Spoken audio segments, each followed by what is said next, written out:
Study hub में आप सबका स्वागत है। This is Shambhavi Pandey. तो आवाज़ क्लियर नहीं जा रहा था, इसलिए मैं इसको क्या करें रिकॉर्डेड क्लास डाल रही हूँ, ताकि आप लोग सभी लोग पढ़ लें, आप लोग की तैयारी बेहतरीन हो सके। तो सभी लोग लगे रहिए, पढ़े रहिए। जितना ज़्यादा पढ़ेंगे उतना क्वेश्चन अच्छा सही करके आएंगे। भले ही सिलेबस से ना आए, लेकिन आप लोग पढ़ेंगे तभी क्वेश्चन सही कर पाएंगे, इसलिए जितना हो सके उतना पढ़िए।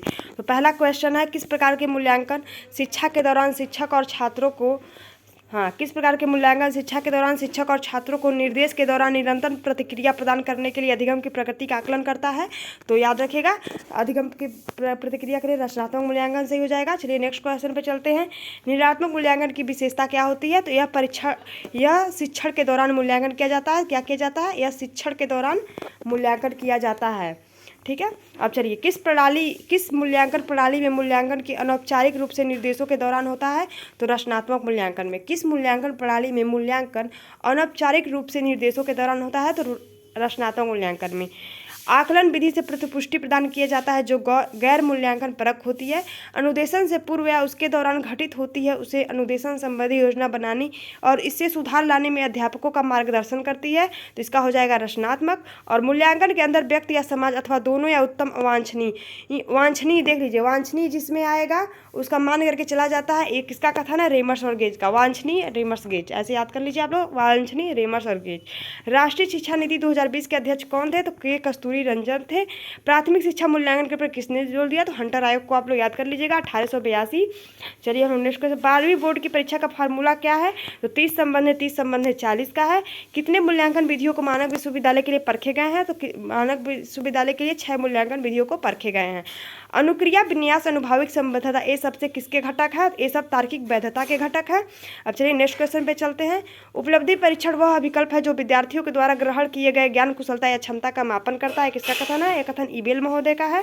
चलिए नेक्स्ट क्वेश्चन पे नई शिक्षा नीति के अनुसार वर्तमान समय शिक्षा प्रणाली क्या है? तो 5+3+3+4 है। सबसे पहले बुद्धि परीक्षण बुद्धि मापने के लिए किसने दिया? तो बीने तथा साइमन ने दिया था, याद रखिएगा। और टॉरेंस ने सृजनात्मकता के कौन से पक्ष को नहीं बताया है? तो टॉरेंस ने सृजनात्मकता के नवीनता के पक्ष को नहीं बताया है। अमूर्त बुद्धि, मूर्त बुद्धि, सामाजिक बुद्धि के प्रतिपादक कौन है? तो थॉर्नडाइक है। अमूर्त बुद्धि, मूर्त बुद्धि, सामाजिक बुद्धि, तीनों बुद्धि के। अब बताइए, बैचलर ने वयस्कों के लिए स्केल कब तैयार किया? तो 1939 में तैयार किया। अब चलिए नेक्स्ट क्वेश्चन पर चलते हैं। सामान्य रूप से अभिक्षमता के प्रकार हैं, 3 प्रकार होते हैं। वैज्ञानिक सृजनात्मकता का परीक्षण किसने विकसित किया? तो हेरिस तथा ओवेन ने किया। यांत्रिक अभियंता के परीक्षा का निर्माण कब किया गया? तो 1950 में किया गया। रोसार्क परीक्षण के प्रतिपादक कौन है? तो हरमन रोसार्क हैं। व्यक्तित्व शब्द की उत्पत्ति अंग्रेजी किस शब्द से हुई है? पर्सोना शब्द से हुई है। आप लोग फर्स्ट सेमेस्टर में भी पढ़े हैं। और आज का पेपर किसका कैसा गया, सभी लोग स्कोर को कमेंट बॉक्स में ज़रूर बताइएगा। और अगला पेपर जिसका अगर ख़राब भी गया तो डिमोटिवेट ना हो, अपने अगले पेपर की अच्छे से तैयारी करें, अगले पेपर में अच्छे से करें। अब डीडीयू ऐसा कर ही रहा है तो क्या ही कोई कर सकता है? जब बुक से नहीं आएगा, सिलेबस से नहीं आएगा तो कोई क्या ही कर सकता है। शरीर की रचना के आधार पर व्यक्तित्व का वर्गीकरण किसने किया? तो क्रेमसर ने। आप लोग सभी लोग क्रीम जरूर लगाते होंगे शरीर पे, तो यही पे याद रखिएगा, शरीर की रचना के आधार पर व्यक्तित्व का वर्गीकरण क्रेमसर, क्रीम से क्रेमसर को याद रखिएगा। शारीरिक गुणों के आधार पर क्रेमचर द्वारा व्यक्तित्व का वर्गीकरण क्या है? तो 4 है। निर्धारण मापनी कितने प्रकार के होते हैं? तो निर्धारण मापनी 4 प्रकार के होते हैं।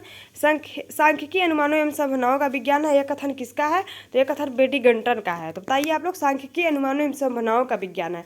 तो आप लोग जब भी बैडमिंटन खेलते हैं तो अनुमान से, संभावनाओं से खेलते हैं।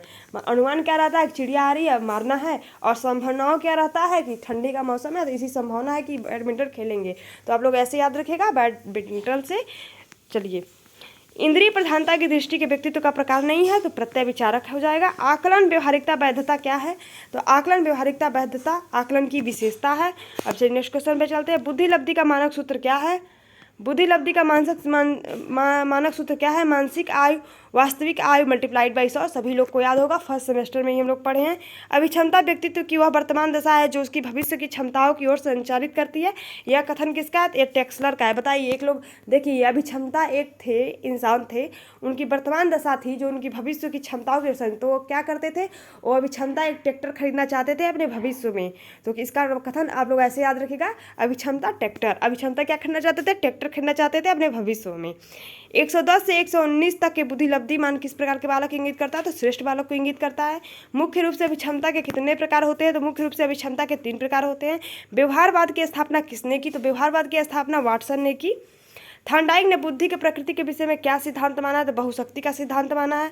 सामान्य बुद्धि बालक प्राय अवस्था में बोलना सीख जाते हैं 11 माह में।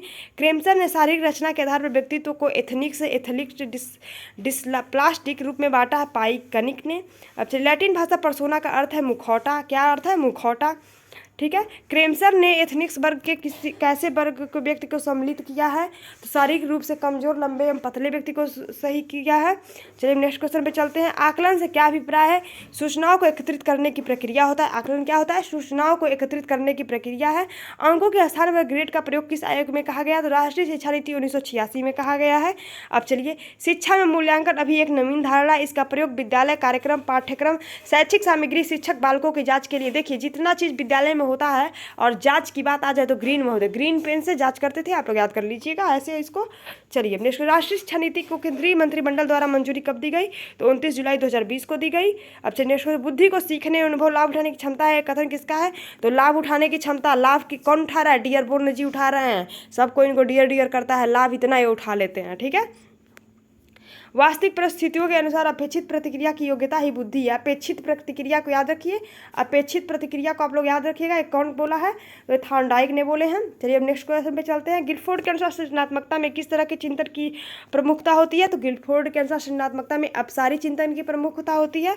अब चलिए, मिनेसोटा स्थानगत परीक्षण में बोर्ड होते हैं, 4 होते हैं। रुचि संपूर्ण मानव व्यवहार का एक पहलू, एक कथन सुपर का है। रुचि संपूर्ण मानव व्यवहार का एक पहलू किसका है? सुपर का। ठीक है, आप लोग याद रखिएगा, पिछले क्लास में करा दिया गया है। आप लोग सभी लोग प्लेलिस्ट जरूर देख के जाइएगा। चलिए, कुडर अधिभान लेखा तरुचि कितने क्षेत्रों को विभाजित किया गया? तो 10 क्षेत्रों को विभाजित किया गया है। मैट्रिक के विद्यार्थियों के लिए रुचि तालिका किसने बनाई? माइनर ने बनाई। तो आप लोग मैट्रिक कक्षा 10 की बात कर रहा है, तो 10 के विद्यार्थियों की रुचि तालिका किसने बनाई? तो माइनर ने बनाई। ठीक है। व्यक्तित्व आदत उन अवस्थाओं का समन्वय है जो वातावरण के साथ व्यक्ति के विशिष्ट अभियोजन का प्रतिनिधित्व करता है। विशिष्ट अभियोजन का प्रतिनिधित्व कौन करता है? तो आप लोग विशिष्ट अभियोजन का प्रतिनिधित्व करते हैं कैंप लगा के। तो इसी कैंप लगता है तो विशिष्ट योजना बनते हैं ना, तो इसीलिए आप लोग याद रखिएगा कैंप। ठीक है। ऑब्जर्वेशन का हिंदी रूपांतरण क्या है? तो ऑब्जर्वेशन का हिंदी रूपांतरण होता है अनुसूची। ऑब्जर्वेशन का हिंदी रूपांतरण क्या होता है? अनुसूची। ठीक है। चलिए अब नेक्स्ट क्वेश्चन पे चलते हैं। अवलोकन स्वतः विकसित घटनाओं, उनके घटित होने के समय अपने नेत्रों द्वारा व्यवस्थित तथा जानबूझकर किया गया अध्ययन है। तो नेत्रों द्वारा व्यवस्थित के बारे में पीबी यंग, देखिए इनके आंखों की रोशनी इतनी थी कि हमेशा यंग रहे। तो आप लोग याद रखिएगा, नेत्रों द्वारा व्यवस्थित पीबी यंग, ये हमेशा यंग रहे थे। कौन सा स्केल मापन का सबसे साधारण रूप है? सांकेतिक है। किस छात्र के प्रदर्शन की गुणवत्ता निर्धारित करने के लिए किसी बिंदु, पैमाने या मानदंड व्यक्त करने की वाले जांच सूची, चेकलिस्ट या रेटिंग स्केल क्रम निर्धारण मापनी के प्रकार का नाम है? तो निगमन को आप लोग याद कर लीजिए। योग्यताओं के दृष्टिकोण और रुचियों किसके द्वारा मापा गया? रेटिंग स्केल से मापा गया है। किस तरह साक्षात्कार एक प्रक्रिया में शामिल होती है जिसमें नौकरी, आवेदक, रोजगार, योग्यता मूल्यांकन किया जाता है? स्क्रीनिंग साक्षात्कार। कौन सा साक्षात्कार कंप्यूटर प्रोग्राम के लिए अनुकूलित है? ऑडिशन। ठीक है, कंप्यूटर प्रोग्राम के लिए अनुकूलित है ऑडिशन। किसमें से एक अधिक उम्मीदवारों का साक्षात्कार लिया जाता है? समूह साक्षात्कार में। MMPI की वैधता माँ बनियों का उद्देश्य है। माँ बनियों का उद्देश्य योगात्मक शील गुणों का पता लगाने में। ठीक है, माँ बनियों का उद्देश्य क्या होता है? योगात्मक शील गुणों का पता लगाने में। चलिए नेक्स्ट क्वेश्चन पे चलते हैं। जब 2 या 2 से अधिक चरों अथवा एक ही चर के विभिन्न मूल्यों को ग्राफ पर प्रदर्शित किया जाता है तो आलेखी चित्रण। आप लोग बचपन से पढ़ते आ रहे हैं, मतलब बचपन से नहीं, जब से आप लोग ग्राफ बनाना सीखे होंगे शायद क्लास 6 से, तभी भी प्रदर्शित करते आ रहे होंगे, तो आप ये तो सबको पता होगा। तो आलेखी चित्रण उसको कहते हैं। अव्यवस्थित आंकड़ों की मध्यांक गणना के सूत्र क्या है? तो n+1/2 होता है। केंद्रीय प्रवृत्ति वह मान है जो सारे आंकड़ों का श्रेष्ठतम प्रतिनिधित्व करता है। सारे आंकड़ों का श्रेष्ठतम प्रतिनिधित्व, तो श्रेष्ठतम प्रतिनिधित्व करता है। तो एक कथन किसका है? रॉस का है। क्या किए? श्रेष्ठतम प्रतिनिधित्व किए। जब अव्यवस्थित अंक या अन्य माप आकर मूल्यों के अनुसार क्रमबद्ध हो तो उसका मध्यांक होता है। किसका कथन है? तो एक कथन हो जाएगा गैरेट का। गैरेट क्या करते हैं? अंक मध्यांक करते हैं। ठीक है।